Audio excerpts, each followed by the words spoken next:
Yo, what's up? Alright guys, the time check is 5:40 5:40 ng hapon. Ayan, so kagabi pa kami sa aming biyahe. So ito nga, at kakatapos pa lang namin. So eto, dalawa kami ang magkasama dito sa sakyan na to.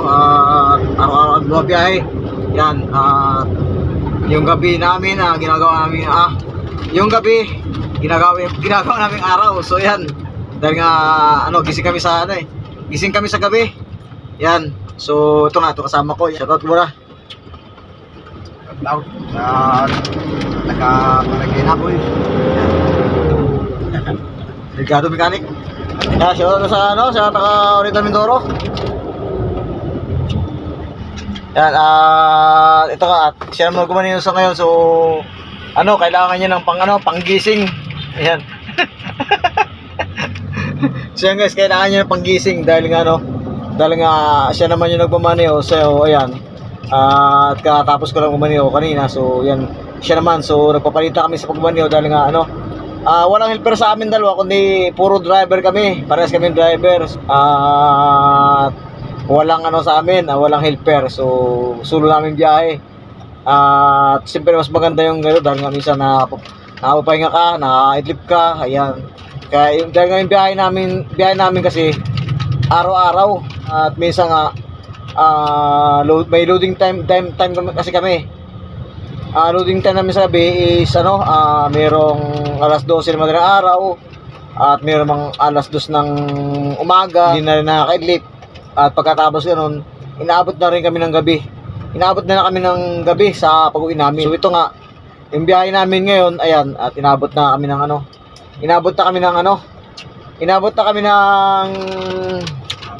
hapon. Shout out!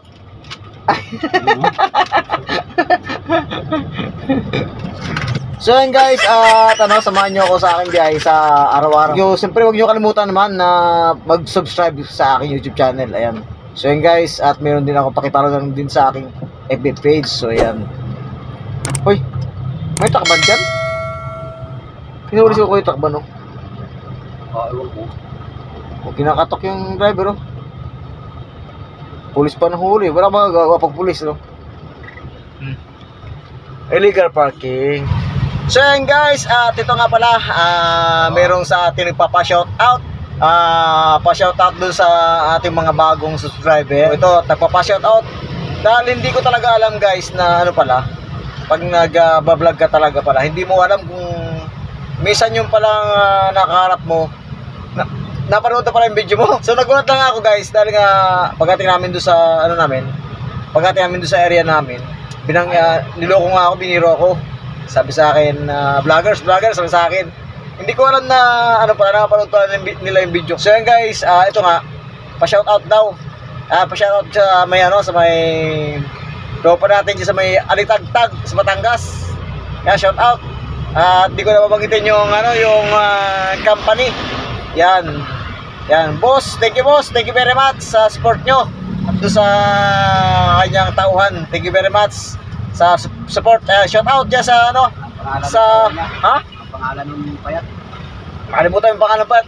So guys, hindi ko na magiging yung pangalan nung nagpa-shoutout sa akin. Hindi ko makilala yung pangalan Pero lagi kami nagkikita dahil nga nakita daw yung mga vlog, kita niya daw yung vlog ko. So hindi nga alam na nagba-vlog pala ako sa sa biyahe ko. Pa-shoutout diyan. Shoutout daw nga. Pa-shoutout diyan sa bayan ng Batangas sa may Alitagtag. Sir, thank you very much sa support nyo. Ayan, thank you very much sa panonood ng aking video. So maraming salamat at sana huwag kayong magsawa na sumuporta sa aking channel. Shoutout sir, shoutout. At sa buong staff, yan, yung empleyado, Mads ba yun? Kay kilala kasi yung driver ko kilala niya, lagi kasi yung tumatawag sa kanya. Sa kanya kasi tumatawag yung secretary. Ayan, kung saan na kami. Ayan, yan kay Ma'am Mads daw. Shoutout kay Ma'am Mads. At doon sa stockman ito, shoutout sir, shoutout, thank you very much sa panood ng aking video. And siyempre yung kanilang boss, ayan. So ayan boss, thank you very much boss. Thank you very much. Salamat sa suporta. Ayan. Shout out. Ayan. At shout out sa mga sa buong tauhan. Shout out. Diyan sa may Alitagtag, Batangas. Maraming salamat sa inyong support. Alright. Alin. Saka sir, shout out ko pala dyan sa mga total nandito na ako. Total na shout out ko na rin yung mga yung iba mga nagsuporta sa akin, nanood ng video sa akin. Ayan. So yan, shout out ko na rin. Samantalahin ko ng pag-shout out. Ayan. Shout out dyan sa mga sa may taga Marikina. Shout out kay Delgado Mechanic. At napakasipag ng Delgado Mechanic. Ayan, Boss Archie. So mayroon siyang Delgado Mechanic vlog. Ayun siya nga vlog. So ayan, pakisupport na rin. Ayan. At sa kanya mga pasaway na tauhan. Yung mga yan, mga mangyan dyan, shout out. Kay Boy Bakal, shout out. Yan, hindi pala siyang vlog eh. Boy Bakal. Boy Bakal, Boy ano? Boy Bakal kaya tayo? Boy Kabakal. Oo, Kabakal, Boy Kabakal siya. So Boy Kabakal. Alright, so yun guys, samahan niyo ko sa aking panibagong episode na to. So tara, let's go. Mga kabiyero, narito tayo ngayon sa may Kalamba. Yan, sa may Pure Gold ng Kalamba. Alright, ito yung Pure Gold Kalamba. So dito yung unang biyahe namin, dito yung first drop namin. So galing kami ng nakatinga kami dito ngayon ay 11 pasado na. So umalis kami ng Gintik Bulacan is 7:45. Pakaba ng traffic sa may SLEX. At ito nga ay nabula sa may Kabuyaw, napakaba hanggang sa may dating through gate ng Kalamba sa may southbound. Dahil nga ito ay ginigiba na at hindi na nga ito ginagamit. So yan guys, at samahan nyo ako sa aking biyahe na to.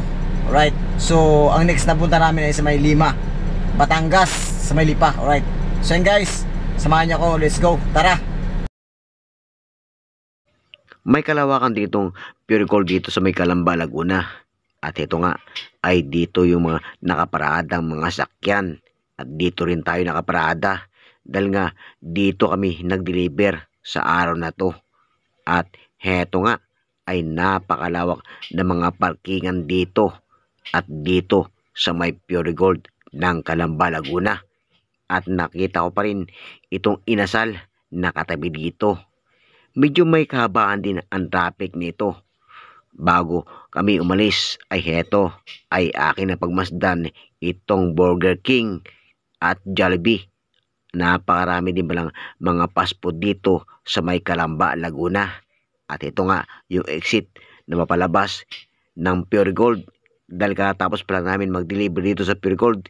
Kaya heto kami naman tutungo dito sa aming susunod na pupuntahan. Pagdating namin dito kanina ay walang gaano mga nakaparking dito. Ilang pa lamang dahil maaga pa lang nang kami nakarating dito sa may Pure Gold ng Kalamba, Laguna. Pero ngayon, heto ay dumarami na yung mga nakaparking dito. At ito nga mga kabiyero, kami nga ay nakalis na sa may Pure Gold Kalamba, Laguna. At kami nga ay tutungo naman dito sa sunod na aming pupuntahan sa may Lima. At bago pa lang kami makarating sa aming pupuntahan ay heto, napakahaba din pala ng traffic dito. At aming ang nadaanan itong SM Kalamba, Laguna. At dito rin yung mga terminal na mga sakyan. Napakalawak din pala ng mga terminal dito. At ito nga aming nadaanan ang iba't ibang mga terminal dito. Kaya siguro ay hindi napakahirap na sumakay. Lalo na kung ang biyahe mo ay patungo ng South at Norte. Pagkalipas nga namin sa may SM Kalamba, Laguna at ang ilang mga terminal na aming nadaanan ay heto, wala nang gaano matraffic at tuloy-tuloy na yung pag-usad. Ito naman yung stoplight dito sa may Kalamba, Laguna at napakalawak din pala ng footbridge dito. Na-exit natin ito, Malbar na. So, pwede. Malbar na nga. Lima tayo eh. Oo, pwede rin. Gusto pa tayo yan. Hindi na. Lalo na Pwede naman tayo mabalit eh. Malayo, pagbalit eh. Kakaliwa.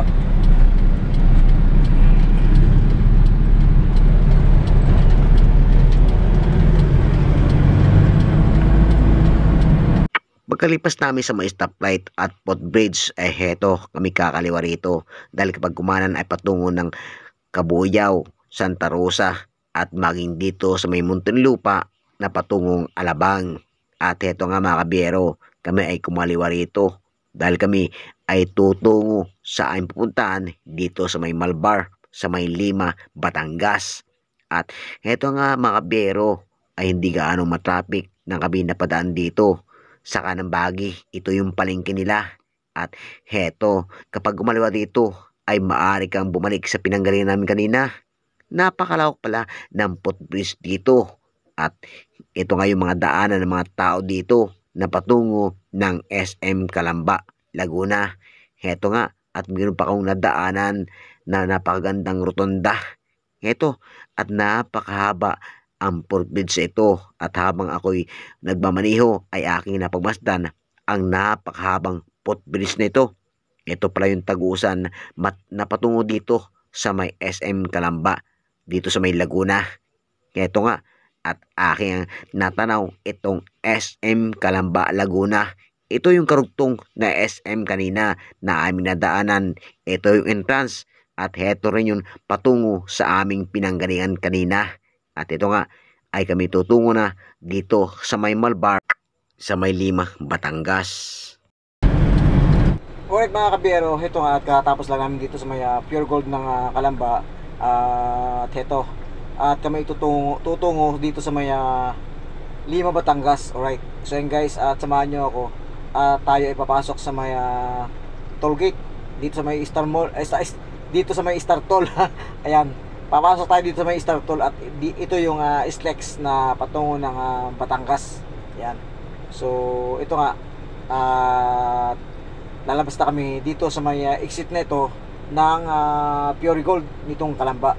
So yun guys, at samahan nyo ako hanggang sa pagkatapos ng episode na to. At ito yung aking biyahe sa araw na to. Ayan, at ito nga, bali third drop kami sa ngayon. Alright, so hindi ko napakita sa inyo yung CP Garcia, Batangas. So itong last drop namin ay sa may CP Garcia dito sa may Batangas. So ito nga ay na-vlog ko na sa inyo at naipakita ko na sa inyo. So hanggang dito lang sa may Robinson, sa may Limang Batangas, yung aking ipapakita sa inyo. Alright, so yun guys, at samahan nyo ako sa aking panibagong episode na to dito sa may Lima, Batangas at Calamba, Pure Gold. Alright, so yun guys, let's go. Pagkalipas nga namin ng SM Calamba, Laguna ay dito kami tutungo at papasok sa may loob ng expressway dito sa may SLEX na patungo ng Star Toll dahil nga kami tutungo sa may Malbar. At ito mga biyero, yung pakanan ay patungo ng Manila. At kung sakali ko ipabalik ng Manila ay dito ka papasok sa may toll gate na ito. Napakarami ng mga toll gate ngayon. Dati-rati ay ilan at wala yung mga lagusan. Ito mga biyero, kapag ikaw ay didiretso ay patungo ng Torbena at napakarami mga terminal dito. At ito nga sa kaliwang bahagi ay dito kami kakaliwa dahil kami tutungo at papasok ng SLEX sa may Star Toll. Ito ang Calamba Toll Gate na aming papasukan. At dati-rati ay wala rito, ngayon ay meron. Ito sa may kaliwa ay patungo ng Calamba, yung nanggaling ng Manila.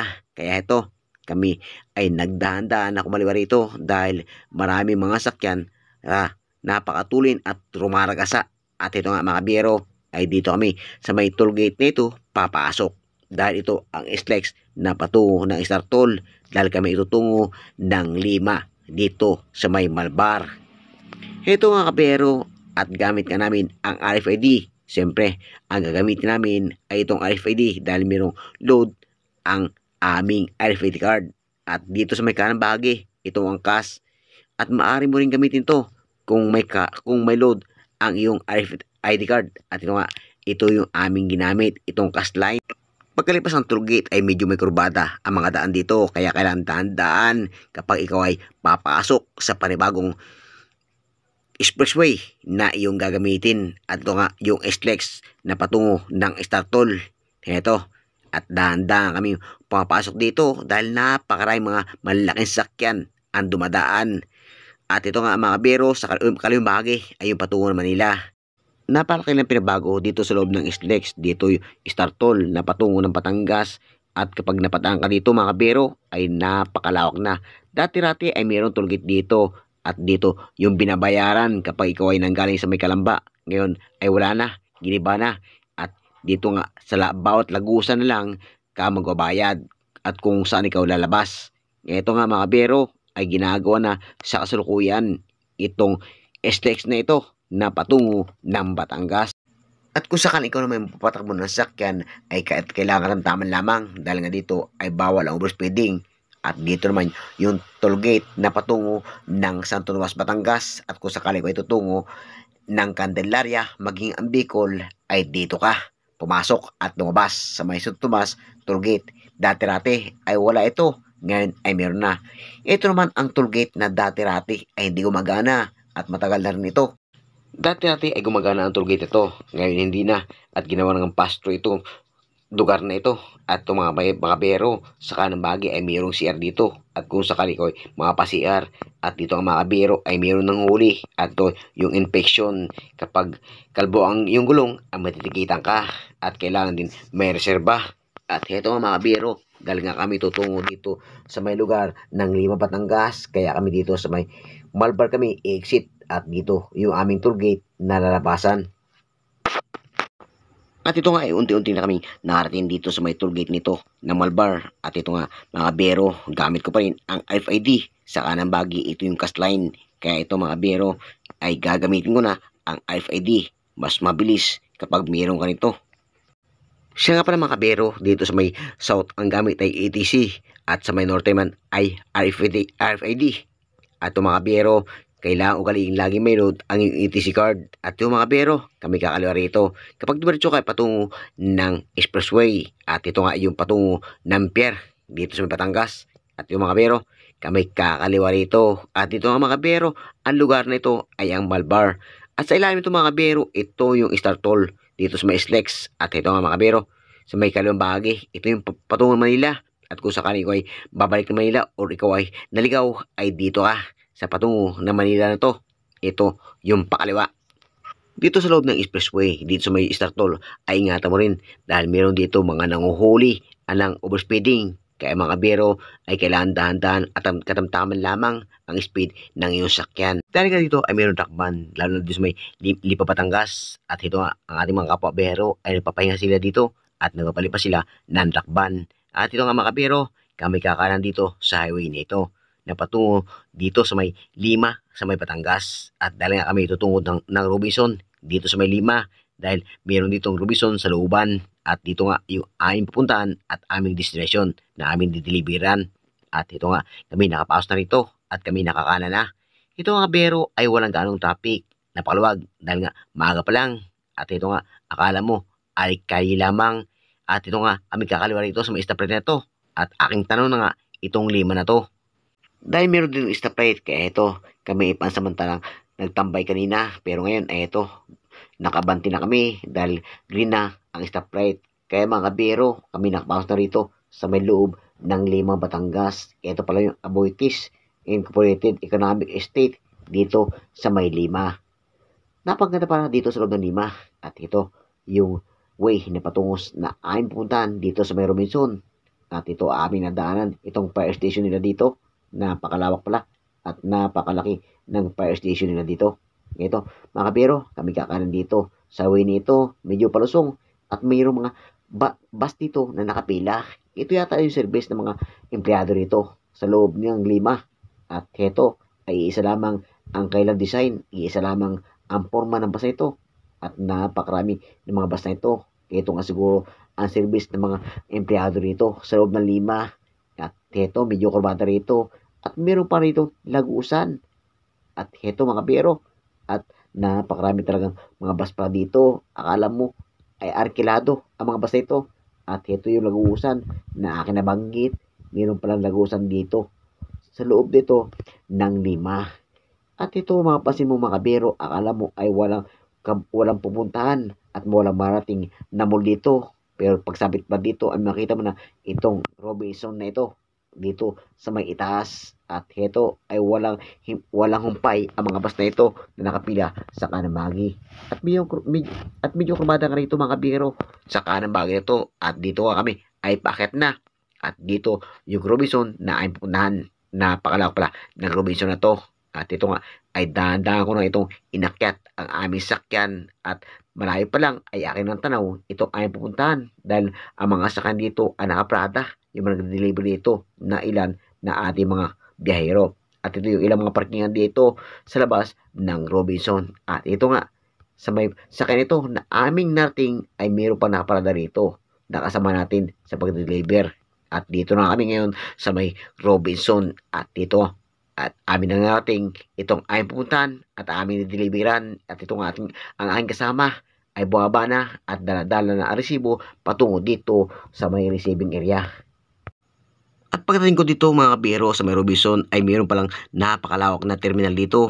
Hindi ka talaga pala maliligaw dito kapag ikaw ay napunta rito sa may loob ng Lima dito sa may Robinson. Napakaraming mga sakyan dito at ito yung mga ilang sakyan dito na nag-deliver dito sa may loob ng Robinson at dito sila nakaparada. Narito na kami ngayon sa may Robinson ng Lima, Batangas. At ito nga, kami ay nag-exit sa may Malbar kami nag-exit. So ito nga, yung gamit namin yung RFID ay yung may laman na card, may laman yung RFID card yung aming ginamit. So ito nga, at ano sa yung ating sakyan ito naka-register, ito yung sticker niya. Yan. So ito yung naka-register sa SLEX at PINLEX. Alright. So ito, mabilis ang biyahe kapag mayroon kang RFID. Alright. So kapag gas naman, medyo may katagalan dahil pipila ka pa. So ito nga, gamit namin ang RFID card. So dito ako nag-exit sa may Malbar, sa may Batangas, at medyo malapit dito. So kaysa dun sa maglilipa pa ako, medyo may kalayuan. At ito nga, dito na lang ako sa may Malbar exit. So ayan, at ito nga, nandito na kami. Ito nga mga kabiyero, andito na ako ngayon sa may Robinson na lipa sa may Lima, Batangas. Alright. So yan guys, eto, may kalawakan din pala itong compound nito ng Lima. Ayan, ito yung compound ng Lima, Batangas. So dito pa rin, dito kasi ako sa may sakyan. So maya ipakita ko sa inyo bago kami lumabas. Ayan, at yung ipinakita ko sa inyo mga kabiro, yung napakahaba ng linya ng mga truck, ng mga bus. Yan, yung bus na yun na nakikita nyo, yun yung mga service ng mga empleyado na dito sa may Lima. Dahil nga itong Lima, marami ditong pabrika, yung mga bus na ipinakita ko sa inyo kanina, napakahaba ng pila. So ito yung mga service ng mga empleyado dito sa Lima, Batangas. Alright. So yun guys, ito nga, ipakita ko pa rin sa inyo hanggang sa labasan itong lawak ng Lima. Alright. So yun guys, tara, let's go. Ilang segundo lang nga kami tumagal dito dahil hindi pwede patagalin pa ang aming deliver. Baka ito ay malusaw pa. Ito mga kabiro, kami tutungo naman nalipa at ito nga ay hindi ko na ipapakita pa sa inyo dahil napakaba na ng video ito at hanggang dito lang kami. At hanggang dito nga lang ang video ito dito sa may Lima, Batangas. At ito nga yung Robinson na aming pinuntahan at ako'y inyong samahan hanggang sa pagtapos ng video ito. Napakalawak din pala ng Robinson na to dito sa may Lima, Batangas. Kung titingnan mo sa labas, akala mo walang Robinson dito sa may looban. Ito ay napakalawak pala at napakalawak din pala ng terminal dito. At ito mga biyero, Parang magkano pumunta rito? Tao? Sa Robinson na to, no? 365 days, one on sale. Ang lupit, 365 days daw on sale. Division yan dyan eh. Alin yan? Ano sa dulo dun? Ba't ginawa Robinson to? Ito eh. Dito tayo galing, ano? Dito tayo ba sa yung kanina? Yan, dyan tayo galing kanina eh. Lumabas,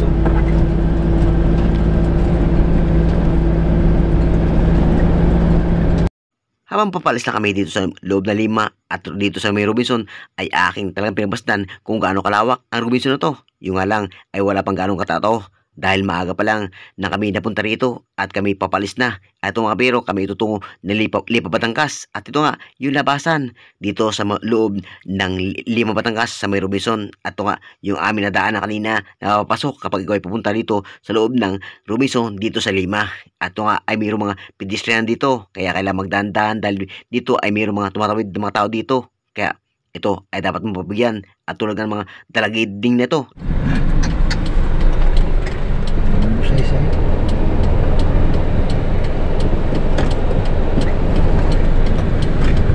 Abutis Infra Capital Economic State. Ay, sir.